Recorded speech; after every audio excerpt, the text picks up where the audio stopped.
Alright, ake sikubingelele sikwamukele sawubona igama lami ngingumfanelo uPhenyo Ibheshu ngingowakwadzanibe isibongo. Ngikhuluma nawe nje siza kuwe sila esikoleni ke samabanga aphakeme okuyisikole ke esibizwa ngokuthi ke iThembisa West Secondary School la endaweni yaseThembisa. Sinye seyikole esenza kahle uma ngabe sikhuluma ngemphumela kaMatikuletsheni njengalokhu ke silele indawo yesibili ezikoleni ke ezise North noma la endaweni ke yaseThembisa ukulandela ke iGiyane. Mangaphazami cishe ke silapha ya ku 98.2% ngokwemphumela ke ngokwenza kahle ke nabafundi bakaMatikuletsheni. Isikole ke siphethe uthisha Nhloko umhlonishwa ke uSiliho. Lapha ke size kuyona ke inhlangano inkuzondlula motivational tour izokhuthaza kabafundi eholwa ke futhi umsunguli wayo uvuyo lethu wakwasibiya. Kunjalo ke bakwethu ngaphambi kokuba singene ngaphakathi sethamele uhlelo nawo uzolibona lapho ke izikhulumo ezihlukahlukene ezobe yishiyelana inkundla. Sibone ke nobuhle bendawo nabafundi. Ake sikhulumisane naye ke uvuyo lethu sibiya njengoba ngishilo okuyena ke ongumphathi wekuzondlula motivational tour. Uphinde ke futhi abe ngumsunguli aphinde futhi abe uye umhleli walomcimbi. Mfoka sibiya sikubingelele sikwamukele. Asibingelele mfanele sibingelele nababukeli bethembisa online emakhaya. Ukuyichaza nje emphakathini ukubani ngowakwabani iphupho lisukaphi? Igama lami uvuyo lethu akwasibiya ngibiza ngokuthi ke ngi-youth activist. Ukukhuleni kwami bengizibandakanya kuma programs athuthukisa abantu abasha kusukela esikolweni ngenza i-high school until today. Ngiyacabanga ukuthi sengina more than 15 years ngi-activist yabantu abasha and today njengoba ke ubona sila ikasi lethu leli Thembisa sivakashele isikole iThembisa West Secondary School. Ilapho ke esizokhuluma khona nabafundi senze i-back to school. Kukhona ikhulu kahulumeni izongena ngekudala nezikhulu zamatekisi bakhona ke nosaziwayo bakhona sebesijoyinile. Sizokhuthaza nje abafundi sibakhumbuze ngokubaleka kwemfundo ngoba imfundo isona isikhiya esizozivulela iminyango kusasa siyintsha seSouth Africa. Iphupho lekuzondlula motivational tour lisukaphi? Yini yaqhuqumezela? Siyabona futhi iqhazo libambile ngoba la uhambela khona vele ke siyawubona umehluko. Sike saba nawe eKalfontein last year naba basibabonele baphume phambili naku namhlanje la.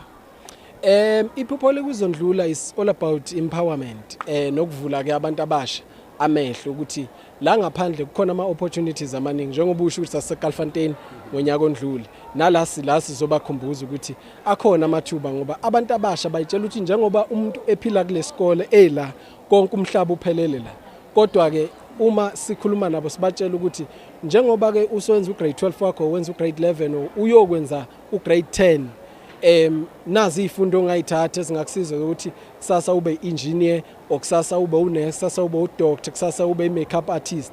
So iphupho lekuzondlula ukuvula abantu abasha amehlo ukuthi babuke izinto ngenye indlela.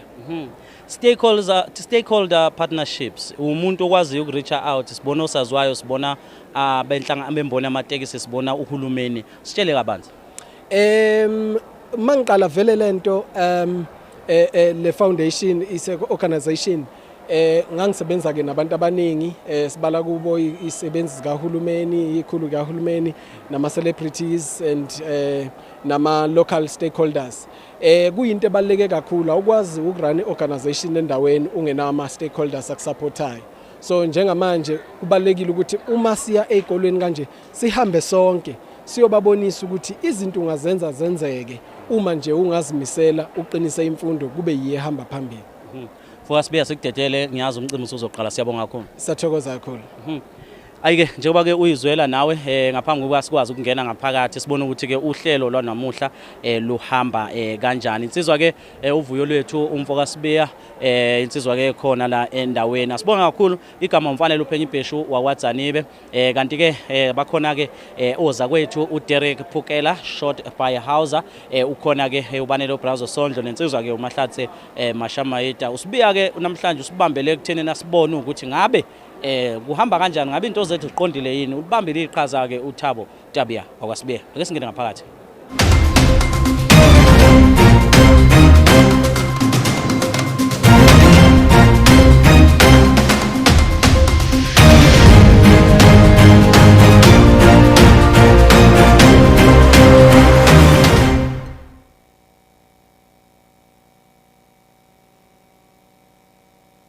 njengomntwana wayethenjisiwe ngaba nayo lento yokudinwa ukuthi awu uMakhoba wenzani manje.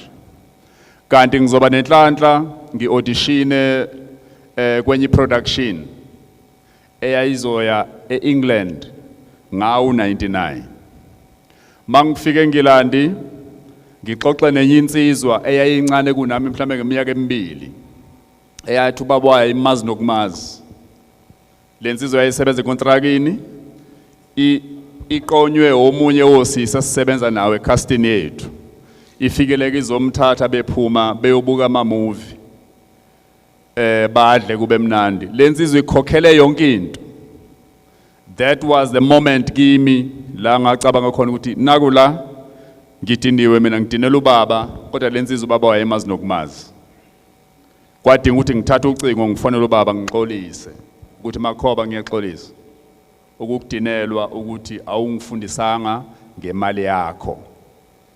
That's when I decided ukuthi le acting engiyenzayo iyona engizophila ngayo, whatever I get ngizokuthatha ngikise ekhaya. Namhla sila ngisho ukuthi ke nani ningakwenza lani khona ke manje nisendaweni right esikoleni. Education is very important ngoba ngisho ngabe kuthuzo ukwenza umsebenzi ongadingi ukuthi ufundele, mhlawumbe umsebenzi wezandla, mhlawumbe umsebenzi lo mina engiwenzayo o nophiwe kona, ophiwe umdali nabakini, khona la kuzodinga khona ukuthi ufunde something, we understand so that uzokwazi ukuthi uyenze ngendlela. Nathi la ku acting ama scripts siwathole ebhalwe ngesilungu. Mangabe ungafundile uzoba nenkinga. Ngoba baningi abathi vele mina ngifuna ukuba udokotela, ngifuna ukuba yini, ngifuna ukuba ucarpenter, ngifuna ukuba iactor, kuyafundwa konke. So la nisendaweni right. Uma nikwazi ukuba disciplined enough ukuthi nigcine isikhathi sokungena esikoleni. Nikwazi ukuthi nibe disciplined enough ukuthi nilalele othisha. Ngoba othisha bafana namalokhuzana nama signs emgwaqeni athi kuyiwa ngala. Nilalela bona ngoba vele bafundile. Lento enifunayo nizoyithola kubo. Uma ningabalaleli amaphupho enu ngeke aze aphumelele. Mawuhlula ukulalela la ngisho umsebenzi ungawuthola ngoba bukhuni khona ukuthi ugcine isikhathi. Angithi esikoleni wena ujwayele ukufika late. Uthisha awumlaleli. Nasemsebenzini uzoba nenkinga ezifanayo. So ngisho ukuthi ke nisendaweni right, lalelani othisha. Kunezinto ke ezidinga ukuthi sizenze ukuze sikwazi ukuthi siphumelele. Njengoba ningaka nje manje kunento ekuthiwa ilokhuzana child pregnancy or teenage pregnancy. Bakhona abakhulelwayo la esikoleni. Inkinga ziqala lapho. Nisebancane ngabantwana.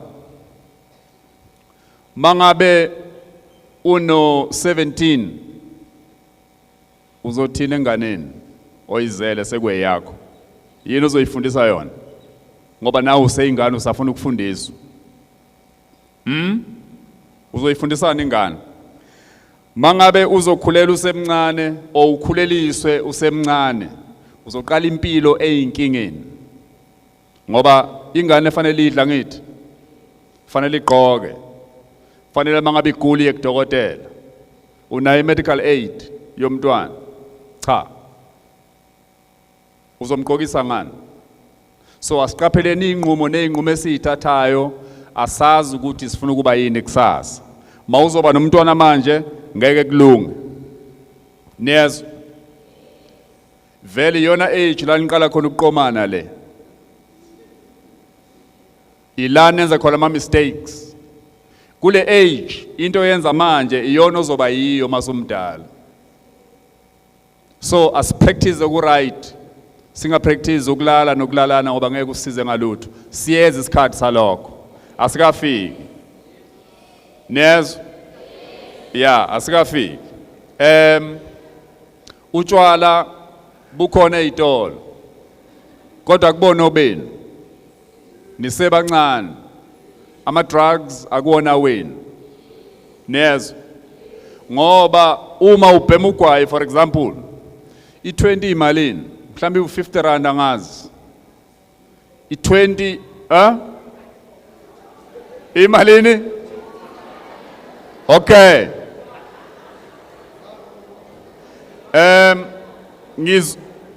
okay wait khona la ngizwe khona kuthiwa one lose it's over 10 rand ingaphekwa 10 rand ilose eyodwa kagwayi so manje mangabe usesikoleni ubhema ugwayi ungasebenzi leyo habit uzoyifita ngani ngoba phela ufuna ube nemali so singakwenzi ke lokho and enye into ekhona ezikoleni ukuyibulala kwabafundi ngoba abanye bayabhulishana ngithi abanye mhlambe bavele emafamilini angcono kunabanye singakwenzini lokho kufuna sazi ukuthi singabantu bandawonye ngoba nivele endaweni eyodwa ngithi la eThembisa ngiyalinganisa so kufuna nikwazi ukuvikelana nina abafana anishaya amantombazana nina amantombazane anishaya abafana nezo nina bothisha anilali nezingane zesikole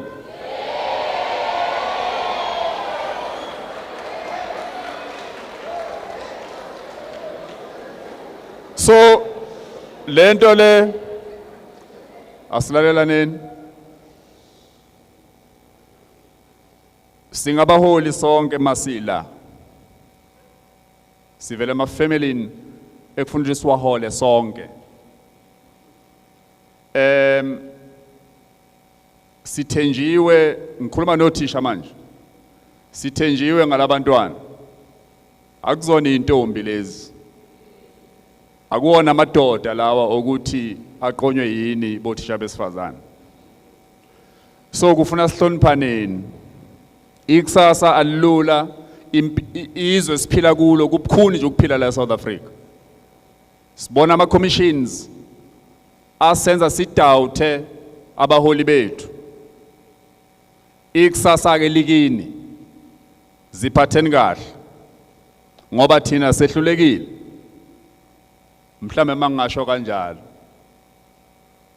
ngoba uma uzwa kuthiwa ingane no16 ireshwe ubaba ona 50 something yini leyo uma uzwa kuthiwa ingane yomfana eno15 ilale nomama ona 40 bani yini leyo silahlekile so manje ithemba lethu ke likini nezo ithemba lethu likini sethembe nina ziphatheni kahle ningazibulali niyazi lento kuthiwa umkhokha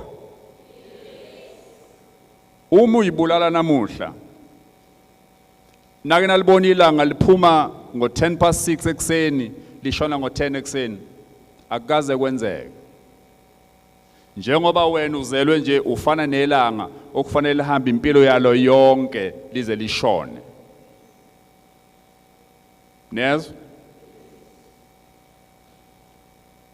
ungafi kungakafika isikhathi ungazibulali akukona kwakho lokho awunawo amandla kumbe awuphiwe imvume yokuthi uzibulale ngoba umoya wakho uzohlupheka uhluphe futhi awucabanga ilanga mali ngashona ngo10 ekseni ngaba njani niyabona so uma uzibulala manje ubulala umndeni wakini ngoba sinomndeni osenyameni sinomndeni okuphi osemoyeni awukabi ready ke wena ukuthi ufike kubantu bakini ngeke futhi baze bakuvumele uthungene mangabe uyibulele ngaleyo ndlela uzohlala wedwa lapha uzube bored ubuyele kulaba bakini wenze nomunye wakini ukuthi azibulale ukuze nawe uzoba nabantu ozohlala nabo njalo after some time kini kushona abantu ngenxa yento enziwe uwe ngoba uhlulwe uaccept ukuthi ukuphasa nokufeyila akuhlukile kakhulu. Niyazi ukuthi umuntu ofeyilile ufunda kakhulu kunomuntu ophasile. Ama auditions engiwahambile mina ngafike ngathathwa kwathiwa umsebenzi siyakunika. Awangifundisanga lutho kunalawo kuthiwe cha baba Makhoba siyabonga. Bese ngibuza ukuthi yini inkinga bese bengitshela ukuthi cha ulekhela walekhala ngaleyo ndlela ngiyafunda. Nawe mawufeyila iclass angithi feyilani. Ningizwe kahle. Angisho ukuthi feyilani. Ngisho ukuthi kodwa uma ufeyilile ufunda kangcono kumbe ufunda okuningi. Nezwe. So impilo ifuna njalo uhlale wazi ukuthi uzovuka futhi. Mawuwa uvuke, mawufeyila ubuyele esikoleni. Ufeyile ubuyele esikoleni. Ngoba kusuka uzelwe, I think up until uneminyaka u25 usuke kufanele uthathe izifundo oyifundiswayo. Kusuka ku25 kuya le impilo isikubuza ukuthi ufundeni. Mawungafundanga lutho ila uzoba ne stress khona. Ngoba ukushaya ngoba uma usuno 25 usunomntwana kufanele umfundise impilo ekufundise kona wena. Mawungafundanga lutho uzothini kumntwana wakho? Umzi wakini uzowumisa kanjani? Nina insizwe. Ngoba whether you like it or not amahlombo kwakhe imizi yobaba ilokhuzana ithemba lokwakhe imizi yobaba lisemahlombe enu nina abafana. Niyakwazi lokho? Noma ngabe nenzani inini efuna nakhe imizi yoyihlo. So kufanele uhambe ngendlela. Ulalele ukhuleke futhi. Nezwe. Kufuna nazi ukuthi nidalwe umdali. Entala ngani? Entala ngomzimba wakhe.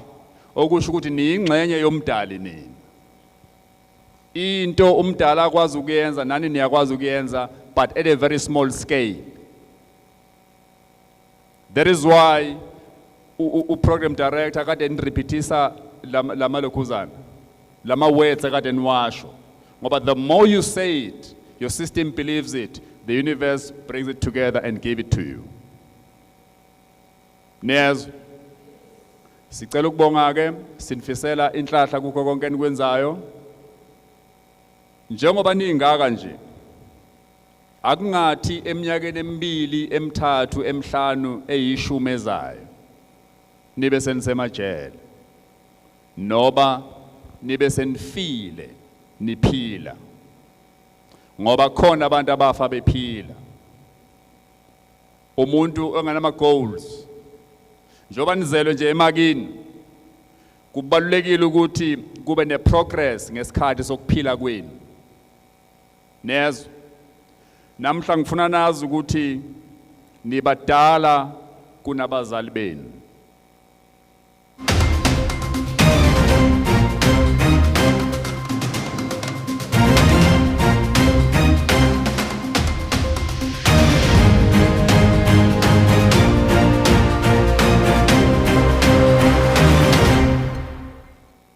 Izokwenza imotivation sinikhuthaze ukuthi i-education ibaleke kakhulu. Without i-education akukho la uzoya khona.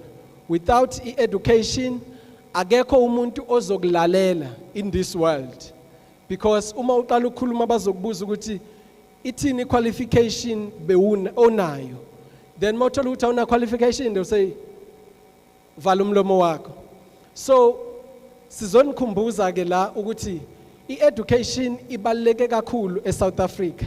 Sila sikhona khona I'm still young, I'm a youth. Because of education. Wonke ama opportunity ebengiwathola bengiwathatha serious empilweni yami. And yonke i-document engiyitholayo I make sure ukuthi ngiyayifunda and ngiyayi-understand. I make sure ukuthi I'm informed ngayo yonke into enzakalayo in this country. Beside privileges akhona enginawo, but I said I have to work hard and make sure ukuthi ngiyazimisela.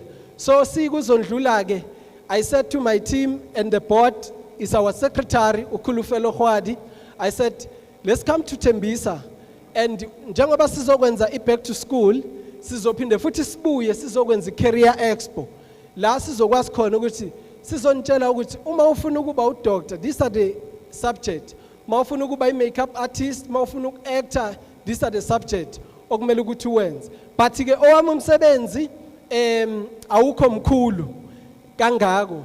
I'm here to introduce ama guest wethu VIPs abala abanye bazosijoina. One, I will start to acknowledge media ekhona Tembisa Online.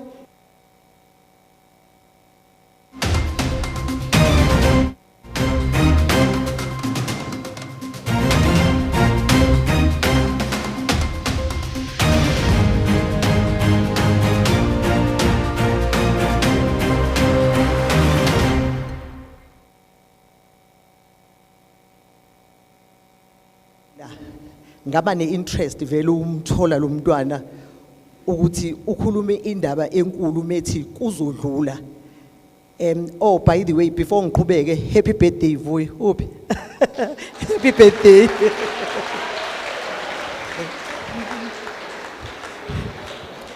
Ilanga lakho elikhulu namhlanje, uNkulunkulu akwandisele akuphe konke okufunayo ndodana. So as ehamba izikole uVuyo ngiyibuke nayo ipassion yakhe yokwazi ukushare istory sakhe nabanye abantu abancane. Uke waba ngangani njengoba esengaka namhlanje, nathi ezabazali sike saba ngangani, kodwa into engakenzeki kunina ukuthi nina nibe ngangathi. So kuningi okwenzaka empilweni zenu esiqonda kangcono than nina nik-understanda. Kuningi okwenzeke empilweni zenu nabantwana esisuke sesiyibona imphumela ukuthi kahle kahle lemphumela iya ngakuphi. Kunendaba ekhulunywe mangena nje ngisalalele kanti ngizofika kahle kusakhuluma undodana uMbundli uthi into enizoba yiyona kusasa ibonakala manje, into eniyiyona manje, in fact mangiyibeka kahle uthi into eniyiyona manje into enizoba yiyona kusasa. Hence umzali nothisha mabefundisa bekwazi futhi ukulibona italent enganeni mase beyagqugquzela ukuthi le direction le obukeka uyiyona iyona oyoyithatha kusasa yenze impilo yakho ibe ngcono. Kodwa kukude la engisakhuluma khona, mhlawumbe la engisakhuluma khona ngempilo yakho eyoba ngcono ngelinye ilanga ngikhuluma kunina ngabo 10 years probably from now kusafanele iqedwe isikole yonke into kunalento ebizwa iprocess. Iprogress iprocess ayijump wafuthi. Iprocess ithi njengoba nisahlezi lana kusenabazali kusenothisha abasalalelwa kusenezincwadi okusafanele sifundwe kusenomsebenzi nina eninawo. Bengivamisa ukuthi kwezami izingane omdala wagcina ephela eUCT una 37 manje ushadile unomfazi unomzukulu ngihappy. Ngangivamisa ukuthi kuyena ngithi mntanami ngiyokwenza konke okusemandleni wami ukuthi inhlobo yempilo oyifunayo wena uyithole, kodwa kumina engoyihamba leyo ndlela iprocess eyakho leyo ndlela. And wayisasengangani ngalezo ikhathi ngiqala ngimbuka nami ngibona ukuthi yazi njengoba kahle kahle ngusomashishini nguphumula lapho akazwane njengoba ngithi bangibiza umazwane uma ngifika eGoli. By the time umuntu eqala ibhizi khona o 10 years wayesebaqedile eseGoli ezami impilo. So lo mntwana mangithi kuyena ngokwenza konke kusemandleni wami ngiyacabanga ukuthi iningi lenu abazali benu baqhamuka la oqhamuka khona umamazwane njengoba eMilani, because nami ngangisecontaineni ingakabikho lento okuthiwa ushisa nyama kusayibhusha nje econtaineni. Owayena 8-9 years umntanami waye emapheyi crate enzeni ashayithile ufunde la na eSt James la usesangweni. ngimlande eThekwini after sengibona ukuthi usekufanele i-primary school ngimlanda kubazali. Mara ama-weekend wakhe ube waspenda esikhathini esiningi nami eshop.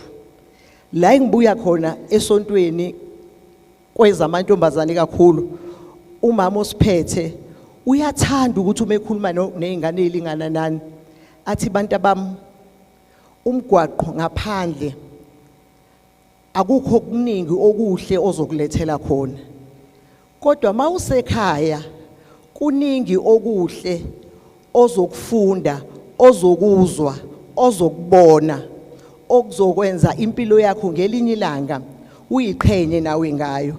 Uma esethe emantombazaneni kogel ke ngiyabathanda ke namogel, ngiyeza kumadoda kubazukulu bami nakubafana bami, ngifuna ukusho ukuthi why ngiqala kogel, right?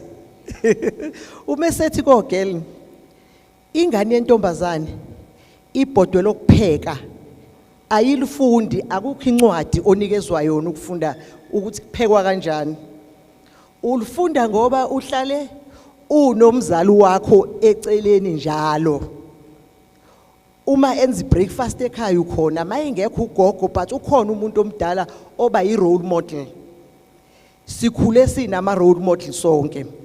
So uma ngiza kulo wami engithi wayekhwela pay crate, waqala ngiza kubafana ke manje baningi othola ukuthi bakhuliswe omama kuphela, ngoba esikhathini esiningi obaba bangangifakazela kunayo i-challenge yokushodelwa izingane obaba bazoyikhulisa, zigcine zikhula nomama mase yifunda into eziningi ezenziwa omama. Now yena ngoba naye wayekhuliswa umama, uma sengiza kubafana eyibuka impilo yonke uma wakhe azama ukuyenza ukuthi abe ngcono kusasa, mara engaka understand ngokwanele, kodwa enza into engiyenza. Uma ngivuka ekseni ngiyovula icontainer nayo ukhona lapho ukhwela pay crate uyasebenza. By the time eyako grade 8 saqala saba ne discussion, i-discussion esaba nayo naye esako grade 8-9 yokuthi mawuqeda ukufunda ufuna ukwenzani. Ngathi mina i-reason edala ukuthi ngikubuze ingoba ngifuna ukwazi ukuthi ngiqhubeka ngifika phi nebusiness, mhlambe mase kuqede wena ngiqoqe ngenze something else. Can you see ukuthi lo muntu usamncane kanjani ukuthi uqala i-discussion ezwakale ngathi deep? I'm sure many of you, but at grade 8 sesiqala sibuzwa leyo, right? Mara nathi sasifuna ngangifuna ukumthola ukuthi yini ayifunayo khona ngizokwazi umlekelela lapho. Wathi most likely mangiqeda ngiyofuna ukufunda izinto ezihambisana nebusiness. Ngathi why? Umuntu wayesasemncane lo wathi kumina, I know ngiyokutshela nje mawusuna mase mhlambe 3 years from now into engiyiobservayo njengoba ngibuya eThekwini kade ngikhuliswa ugogo. 3 years later wakhumbula kuqala, yazwa ngitshelani, wathi ma nginokuzwa kuthiwa kunama businesses amaningi emalokishini nogogo abasixoxela wona, kodwa umuntu uyabheka sekuyindonga zodwa akusenabantu abawaranayo nani. Ngabuka ngase ngiyabona ukuthi kusuke kunganabantu abazoqhubeka naleyo legacy. So mina ngingathanda ukuthi mangiqede esikoleni ngenze ibusiness khona ngizokwazi ukukulekelela. Imuphi umzali ongafuna ukuyizwa leyo enganeni eyayincane kangako? Of course kwafanele ngimlekelele. Wawuqeda umatric wathola ibasari. In fact umatric wakho uma kawuqeda sasila igoli sibizwe eThekwini because he was amongst the best performing students ku province, and that was 2007 2006 mangenza iphutha. From there wanikwa ibasari. Wathi no, ibasari ngengize ngiyithathe ngimila njengomzali. I'm sharing this story kunina ingane zami khona nizokwazi ipride yabazali benu manisuke nenze kahle. Now mabemnika ibasari, wathi challenge yami yebasari ukuthi uma ngiqeda kufanele ngiyosebenzela lama company lawa azobe ngibhadalelile. Uzokwazi ukungibhadalela ngoba ngifuna ukuyosebenzela ama company amanye.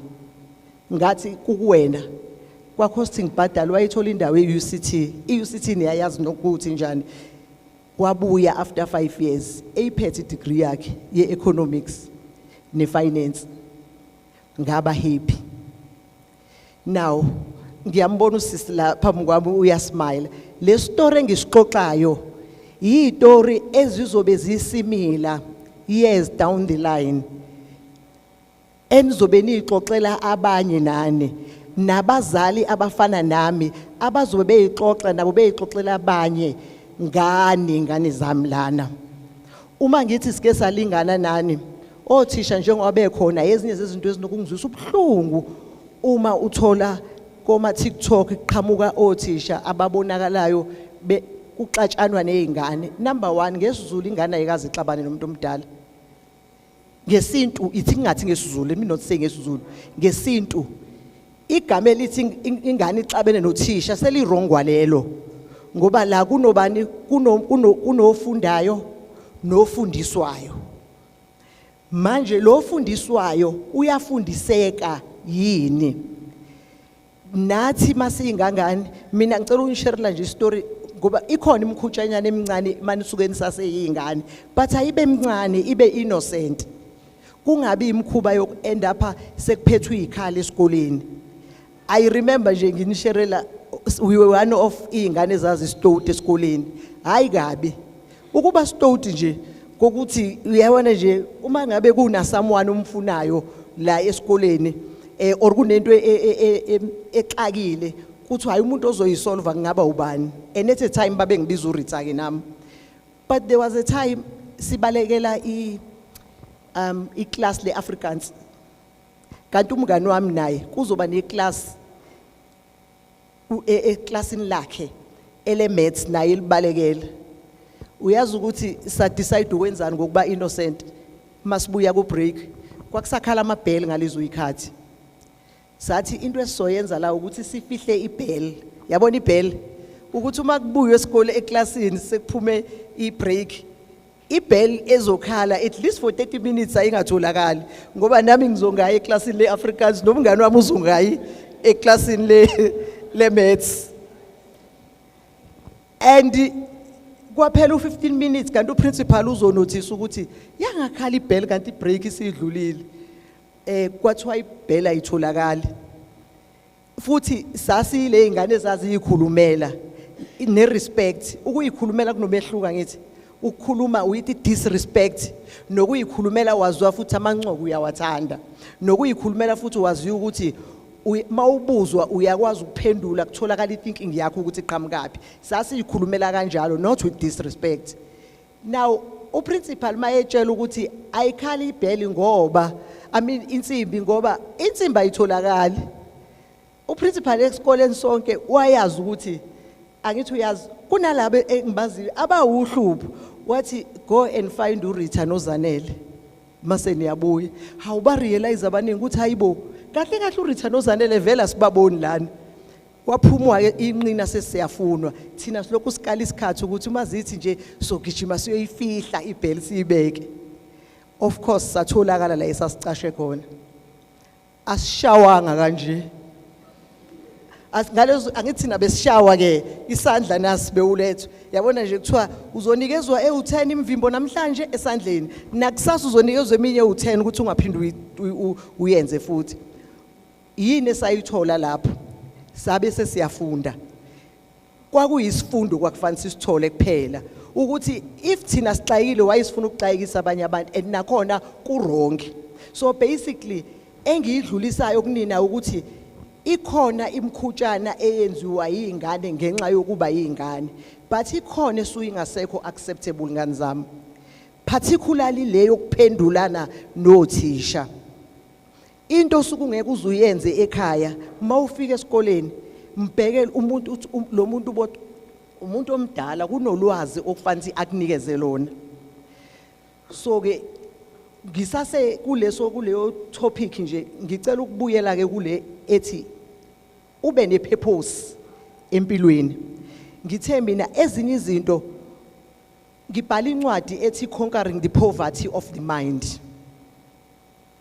And uma ngibhala leyo ncwadi ethi Conquering the Poverty of the Mind ingafundwa yinombani noma nibangaka ngayifunda iyatholakala.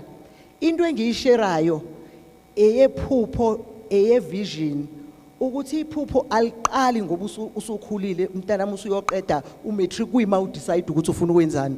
Angithi nginitshelile ngo8 year old obegibela phe kwesitulo kuzana. Qalani manje niphuphe. Ingqondo eayiglayo iyingozi. Ingqondo yabona nje eayiglayo. Nomzimba oayiglayo uyingozi. Uma ngibhala Conquering the Poverty of the Mind, ngangikhuluma ngendaba ethi yonke into uyiplana uyiqede engqondweni yakho. It doesn't matter ukuthi ungakanani. Iphupho lakho uwena kuphela umuntu ongalenza liphumelele. Nasesikoleni njengoba nifunda kanje othisha bekhona nama guidance beninikeza wona. Uma ngabe nifika kuyikuthi uyazazi ukuthi ufunani. Uyazi ukuthi kulula kanjani ukuthi nento oyifundayo esikoleni eqondene nalento oyifunayo uyikhandle uyihluphe ngayo. Ngoba thina sikhule nina seninenhlalo sekunama career choices amaningi ngabe. Thina sikhule either uzoba iphoyisa, uzoba unesi, uzoba uthisha.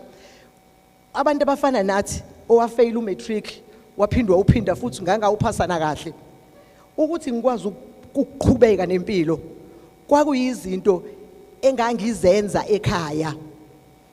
Uma umevuka enza amagwinya ekseni nami ngangimlandela ngibona ukuthi enziwa kanjani, not knowing ukuthi ngelinye ilanga umuntu uyobengena ku tourism ko food and beverage industry. So ukuphupha izikole enifunda kuzona eziningi mina engibuye eThekwini. By the way lese ngintshela ngase ngithi sasifihle iBell isibusisiwe high school. I'm sure thisha ngoba bayayilandela nama results a matric last year bayazi ukuthi, and it's a no fee school. It's a no fee school akubhadalwa. Leso skole was one of the top achievers school KZN, and it's a no fee school. So you can imagine mangithi iphupho lakho wena hlupheka. Uma usuye esikoleni kuyakwazi ukuthi makuphela unyaka uyakwazi ukubheka lezi ifundo ozenzayo ngoba kade lento kade waqala ukupractice ukuba upastor. Esontweni la isibuya khona ngithi kwenzeka njalo izingane ezopastor niyazazi. Niyibiza ngani khona igama enisebenzisayo nithini? PK kids ne pastors kids.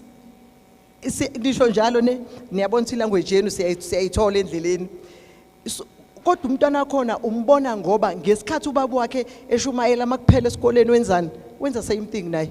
Uyaqala uyashumayela.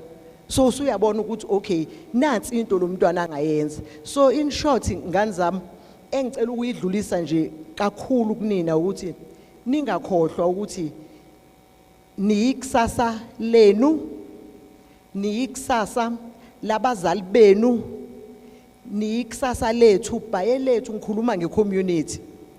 La kunina kusasa baningi abantu kuzophuma ama politician, kuphuma odokotela, kuphume yonke into. Okudlula konke niyikusasa le South Africa. Angithi South Africa is a country. I-country ngaphandle kwabantu abakhona yini? Ayikho lo country. Nina niyilo kusasa, niyikusasa le South Africa. So konke enikwenzayo nenikuthathayo esinifundisa khona nikhumbule ukuthi siyikusasa ithini okufanele senze umahluko ngelinye ilanga. Mase ngizohlala phansi someone ukhulume in any way I think uyena undodana uMondli ukhulume ngimuzwe ithatha edlula. Oh okay, ngimuzwe eyithatha edlula indaba yabazali emakhaya. Ninabazali ninogogo enibashiyile emuva, right? Bahlonipheni. Uthini umyalelo wokuqala? Uthini? Uthi hlonipha uyihlo nonyoko kuze izinsuku zakho zande ezweni. Angithi ngiqale ngokuhloniphana othisha, bengifuna ukugcina ngayo yasemakhaya. Bahlonipheni ingane zami.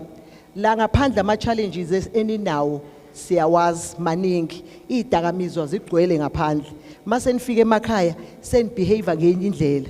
Abazali babekwa isandla. Uzukuthandazele ukuthi ungakwenzi lokho ngoba isibusiso sakho emhlabeni, isibusiso sakhe emhlabeni sikumzali wakho. Esakhe asikho kuwena.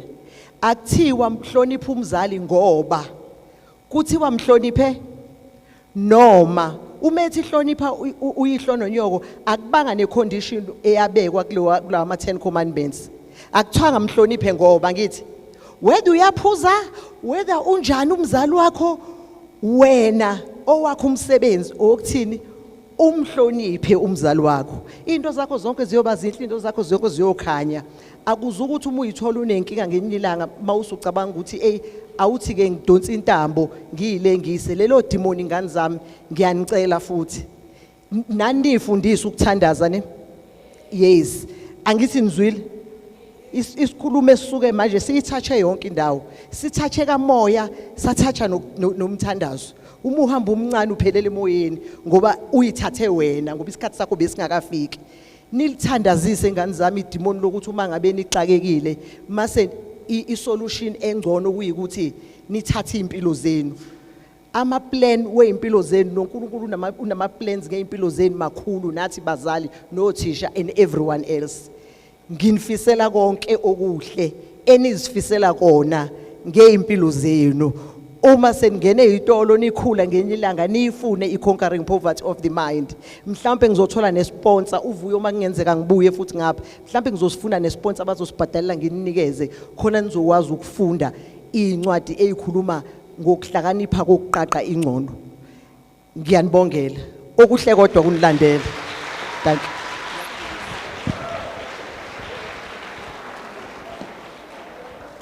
Siyabonga Ma'am Rita.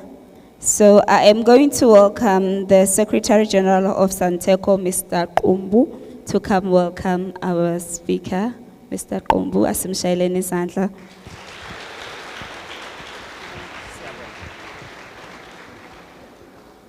Thank you, Program Director,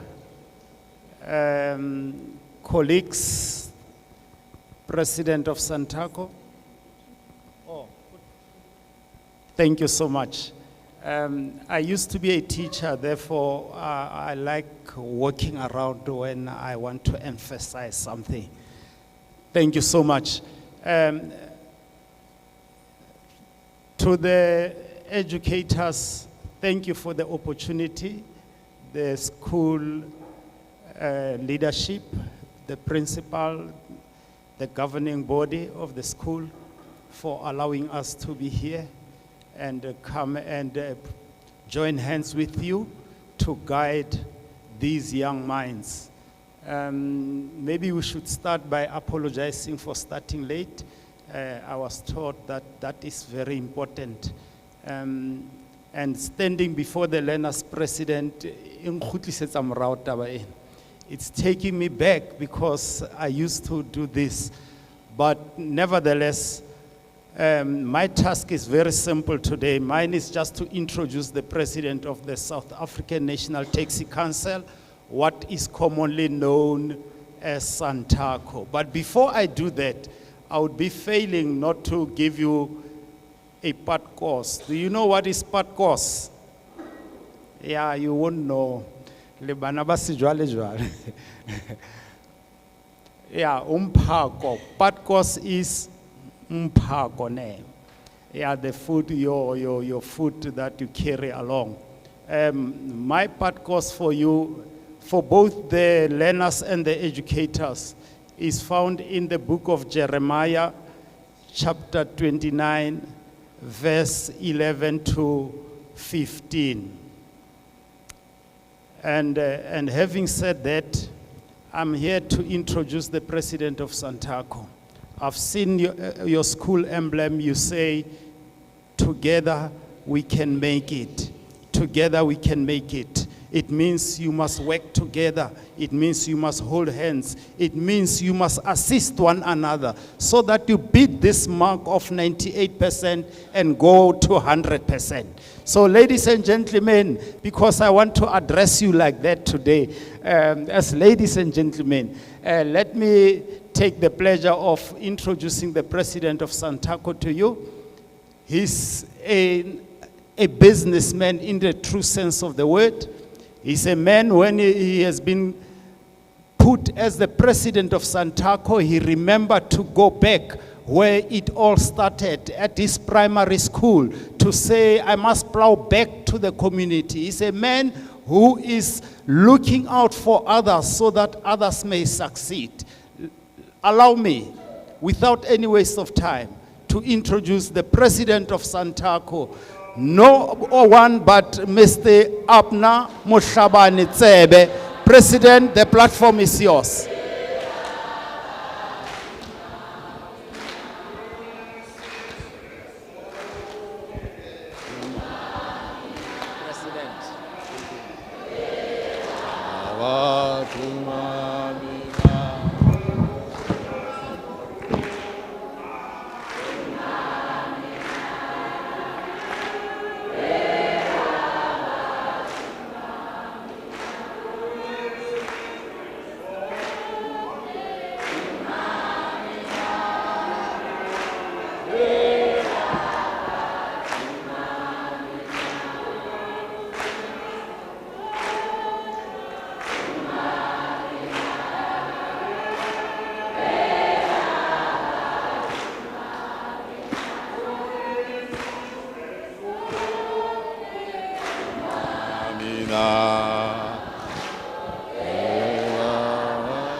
Thank you. Halala Tembisa West, halala. Phambili ngemfundo, phambili. Phansi nge-GBVF, phansi. Phansi ngama-drugs, phansi. Program Director, the Secretary General of Santaco, Ntate Qumbu, the Chairman of Santaco Gauteng, Mr. Midday Mali,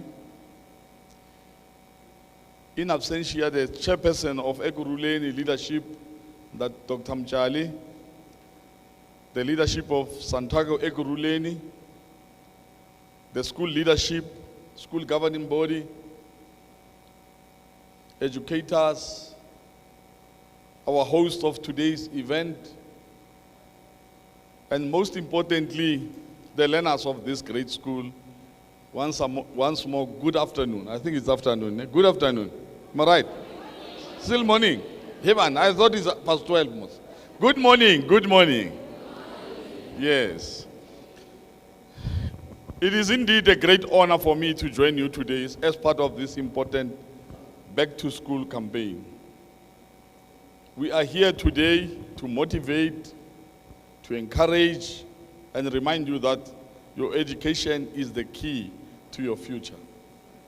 Tina Santaco, it's an abbreviation of South African National Taxi Council. What is it? South African National Taxi Council. All taxis in South Africa are the affiliates to Santaco. And most importantly, in this region, so, allow me, I'm being introduced today as the president of this huge organization. But before all that, I once was like you. I attended school in Alexander High during our time. In fact, this is my home ground. I grew up in Gauteng. My business is in Gauteng. I know the challenges, and this is not the first of its kind. We've got projects of this nature throughout the provinces. We started in Gauteng, we went to Limpopo, we went to the Northern Cape, Western Cape, Eastern Cape, KwaZulu-Natal, Mpumalanga. But Gauteng, because a home ground advantage, we normally look after many schools. So there's a collaboration between Santaco and the schools. So today, as much as I'm saying I was once a school learner, I was a young man, I had dreams, and I battled the challenges of my age. And today we are here with you. I was never fortunate to have opportunities that you now have, which allow you to apply for things like NSFAS to further your studies. But Principal has said it a lot, and I want to encourage you that Santaco, will be looking at your top 10 students that will do best in matric. Those that are not going to receive assistance from the structures that I will be giving out your what do you call it, your loans for education or furthering your studies. The door for Santaco Ekurhuleni through what you call KTVR, the BRT buses and their structures, we are here to assist. We can look at those, we will assist.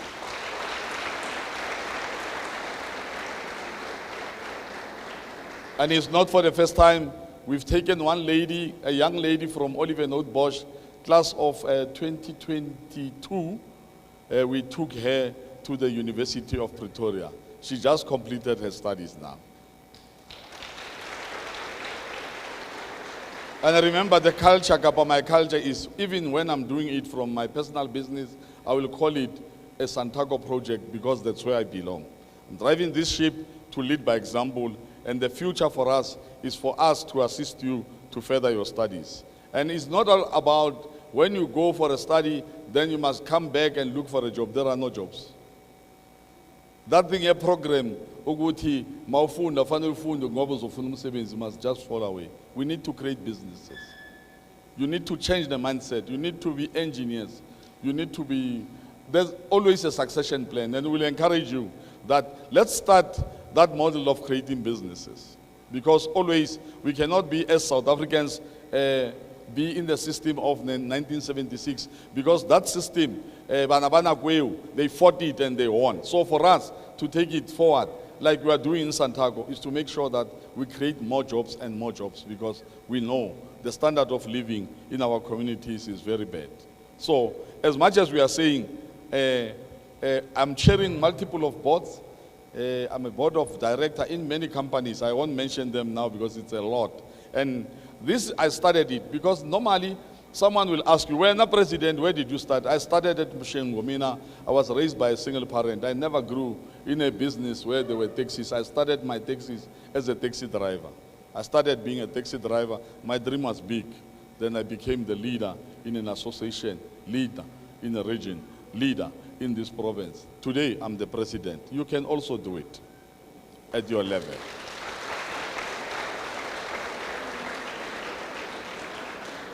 And we are getting to this because it is through education, listening to my parents and teachers, that I have made it until this far.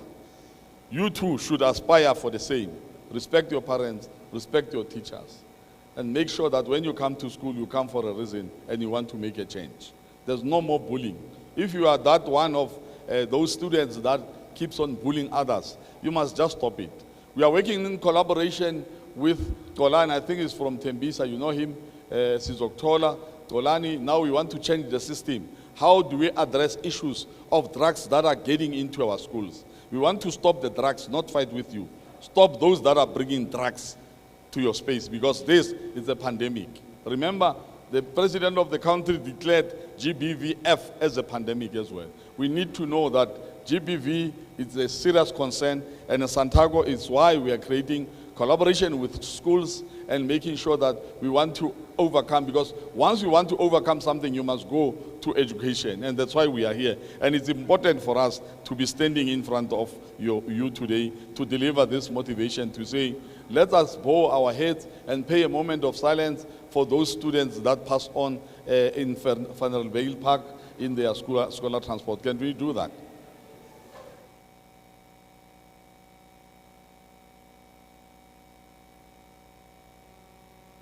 So of the departed, rest in peace. Amen. Learners, the start of this academic year is the best time to build good habits.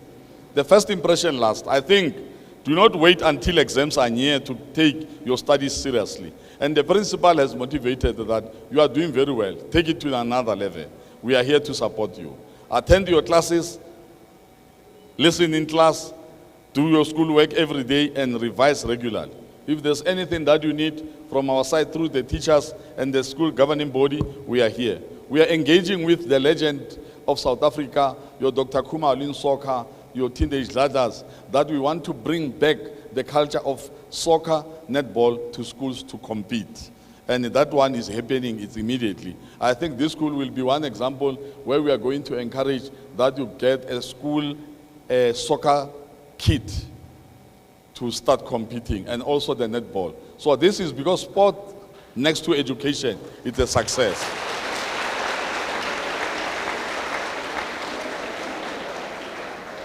We want to see you going for the World Cup like Banyana and Bafana. We want to see you at that space. So those that are doing well at that sport, you've got our support. We'll bring the legends to you. We'll bring Teenage Lata. We'll bring Dr. Kumalo and the likes, so that they can come and motivate you on sports, and also to start looking for the young talent in soccer, like your Sundowns Academy, your Chiefs, your Orlando Pirates, these big teams. That's where we are eyeing. And to the ladies, you can also do it. Besides netball, you can also do it in soccer to join the Banyana. We're going to support you in that one as well. And when you work consistently, school becomes manageable, and you avoid pressure and panic towards the end of the year. Discipline today will reward you tomorrow. Work hard. We also want to speak about your well-being and safety. Many learners depend on scholar transport and public transport to get to school every day. And we have these challenges that those buses that are ferrying students are on strike because they've never been paid for the past 6 months. And we are not sure if government is going to afford to pay this scholar transport. What we've done, I think we were approached by the SGB in Olive and Oudbosch, Spruit and Atteridgeville, because learners were unable to go to school. We cut a taxi fare half for the students to attend school.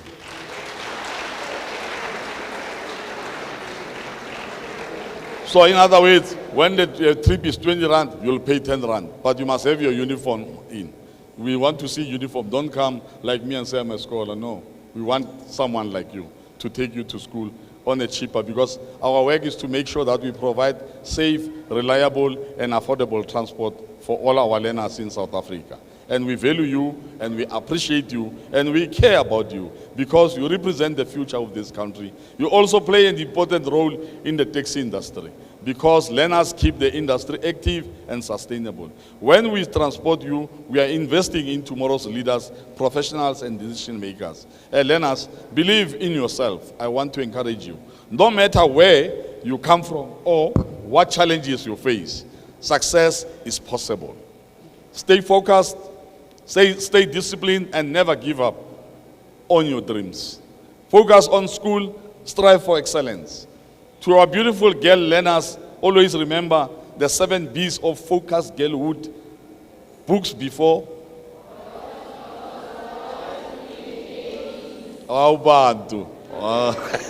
Thank you. Focus on school. The future of this country is in you. So colleagues, to our handsome boy learners, you must prioritize your schooling so you can grow to protect your fellow sister and the leaders of tomorrow. When you see a taxi or a patrol car in Tembisa, see your parents and people who love and appreciate you. We want to see you grow and succeed. And at this school, I think there's a serious collaboration between Santaco and Tembisa West. And we are going to make sure that you can see that we are behind you. We are going to support you on all your endeavors until you write your exams and until you get your results. And we want, on that note, to wish you well on behalf of Santaco. I wish you a safe, successful, and productive school year. And keep it up and work hard. And Tina, all that we can do is to support you. But totally important, normal mundo important, you must work hard, you must study. Tina will only give you that support so that you can prosper and get to where we want. Because remember, we are even coming with a process of coming up with professional public transport providers or drivers. I'll give you an example. When you go to Singapore, taxi driver becomes as a class. You first go to school, you get a diploma that says you are a professional public transport driver. Then you can be able to give proper service and customer care to our beloved country, which is South Africa. On that note, colleagues, fellow students, I'm calling you fellow students. I'm also a student because I'm furthering my studies with UNISA. We've signed an agreement with the University of Johannesburg. University of South Africa, UNISA, and the University of Pretoria. So there's a collaboration agreement in terms of the movement of students, and we are also moving NSFAS to make sure that our school taxis versus buses, there's no fight. Our students must always be seeing the future, because we know that to clean up, we need to make sure that we clean ourselves as the taxi industry. We know the perception, ukuthi nani la nihleli khona. Kodwa, abanye benu, maybe you come from the same families, abamatekisi. And we want to encourage that, yes, support us, we are going to support you. Yes, we've got challenges in the country, but we are going to address these challenges together so that we can bring South Africa forward. In your generation, it must happen in your generation. Ziyajika izinto. I want Rebecca, can you do that magic for us so that I can leave the podium? I know that, there's a certain time when the money is locked. And it's important that we give you a chance to go and do your homework and you do your schoolwork as well. Thank you very much, Abantwana Baseka. Thank you very much. Let's all stand up and appreciate the President. Thank you, President. You can go back. You're going to repeat after me, ne? Can you just move around a bit and just shake around? Just do this. Shake. It's been a bit of a long morning. Okay, order. Hello. Hello. You're going to repeat after me, ne? Say, I know I can. Be what I want to be. If I work hard at it, I can be what I want to be. I know I can. Be what I want to be. If I work hard at it, I can be what I want to be. Louder, I know I can. Be what I want to be. If I work hard at it, I can be what I want to be. Let's dance. I know I can. Be what I want to be. If I work hard at it, I can be what I want to be. Louder, I know I can. Be what I want to be. What's happening here? If I work hard at it, I can be what I want to be. For the last time, I know I can. Be what I want to be. If I work hard at it, I can be what I want to be. Give yourself a big round of applause.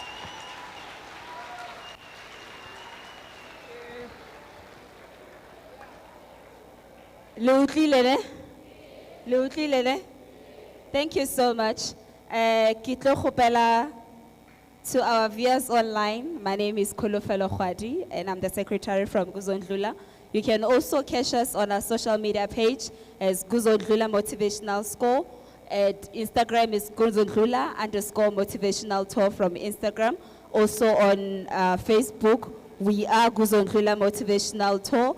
We also thank you so much to our stakeholders, to Tembisa Online, to Santeco, we appreciate you. To the men of the law, the subs, we thank you so much. To Bondate Komarao, I don't know, better, sorry, Mara. Thank you so much for your protection. To everyone who's here, thank you so much. To you, you're being so amazing. Thank you so much. And to everyone, our media team, thank you, thank you, thank you, thank you, thank you, thank you, thank you, thank you, thank you. To Tembisa West, thank you so much. Thank you, thank you. Ritobetala, our very own principal, as he's coming in front to do a vote of thanks and also to do some few announcements. Let us also clap hands for him. Metapele Arena, woo! Woo!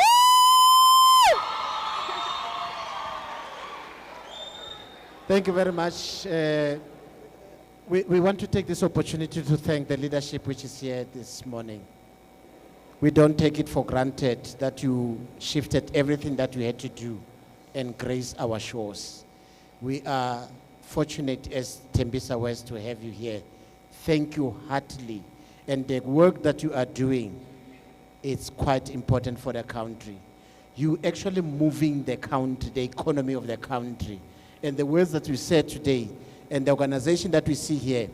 Remember, you always say taxi people are disorganized. What is this that you see before you? These are business people. And thank you for making time. We want to thank Uvuyo and the secretary.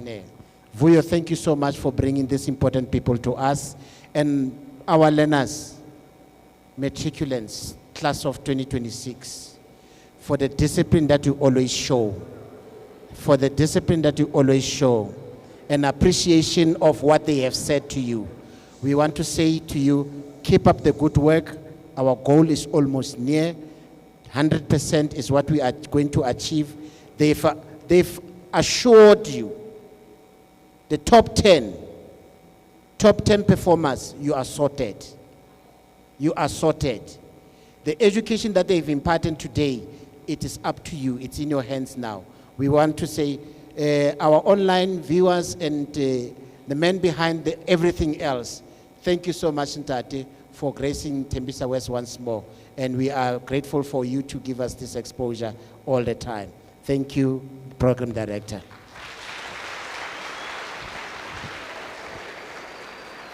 Woo, before I forget, ngithanda ukubonga abo teacher in the house. Thank you so much. Thank you.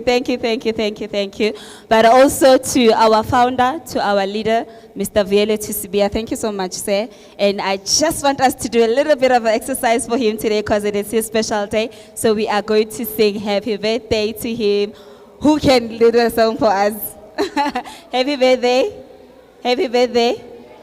Happy birthday. Happy birthday to you. As they're coming in front, happy birthday to you.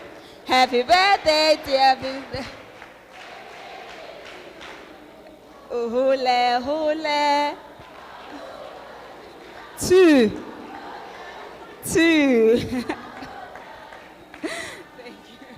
It's none of your business. Thank you so much. Thank you so much. So thank you guys. You are so amazing. I pray, and let's close our eyes as I'm going to pray for you. Father, in the name of Jesus, our great God, we thank you. We thank you for being our advocate, our counselor. My Father, we thank you for being our shield and our keeper. My God, I declare and decree that anyone who is in this place, oh God, may they leave that door being blessed, oh my God. We pray for such a wonderful learners, oh my Father. I declare and decree that they're going to pass their exams. I declare and decree that no one should study their exams to fail. I declare and decree that they are victors, they are overcomers. Everything they touch, it shall prosper, because great it is the one who is within us than the one that is in the world. My Father, we thank you, for you have never left us alone. We thank you that you declare the end from the beginning. We thank you that you are the beginning and the end, and without you there is no other God that we can run to, and we are safe. We thank you for being our shield. We thank you for being our protector. My God, I declare to anyone who is in this place that needs healing, oh my God, I pray that you may heal them from circumstances. I pray that you may heal them from their childhood trauma. I pray that you may give them strength to face another day. To someone who's thinking of committing suicide, I declare and decree, oh Father, that may you give them a chance and a reason for their existence, oh my Father. May you remind them that they are born of purpose. You said in your word, let us create a man in your own image, oh my Father. We say without you, there is no other God that we can turn to. We are safe. My Father, you said in your word that whatever two or more they shall agree upon, it shall be in heaven. We are standing in agreement. We are declaring and decreeing that Tembisa West is a good place to be. It is the place where kids will study not to forget, but they will study their exams very well. They will excel, oh my Father. I declare and decree that out of this place, doctors shall come out, teachers shall come out, engineers shall come out, chairpersons shall be made from this place.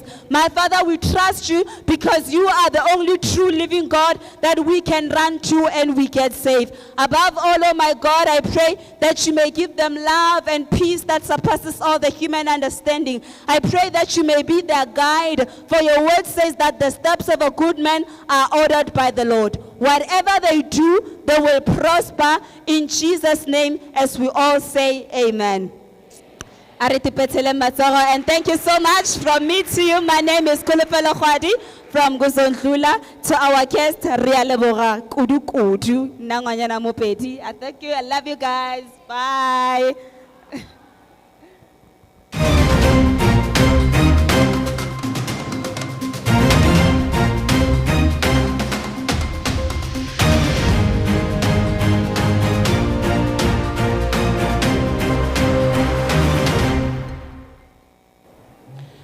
Iyake muzwa kwethu beze ngakho ke indaba bese kuphathele zona kulolu suku namhlanje ayikho ke into esijabulisa njengokuthi sikwazi ukuthi nathi sibe ingxenye nokubamba iqhaza eindabeni esuke sishicilela ezinhle kangaka ezimalana nokuthuthukiswa kwemfundo ikakhulukazi lapha ezweni laseNingizimu Afrika ukubheka kakhulu endaweni yala ethembisa njengoba ke sizintatheli igama lami ngingumfanelo uPhenyi Bheshu wakwaDzanibe isibongo ngihamba ngedwa ukhona ke uBrazo ubanele wakwaSondlo Derek Pukela shot by Hauser bese kuba insizwa ke sibambisene nayo uMahlatsi Mashamayite bese ikhona ke bukhoma la esikoleni ke samabanga aphakeme eThembisa West Secondary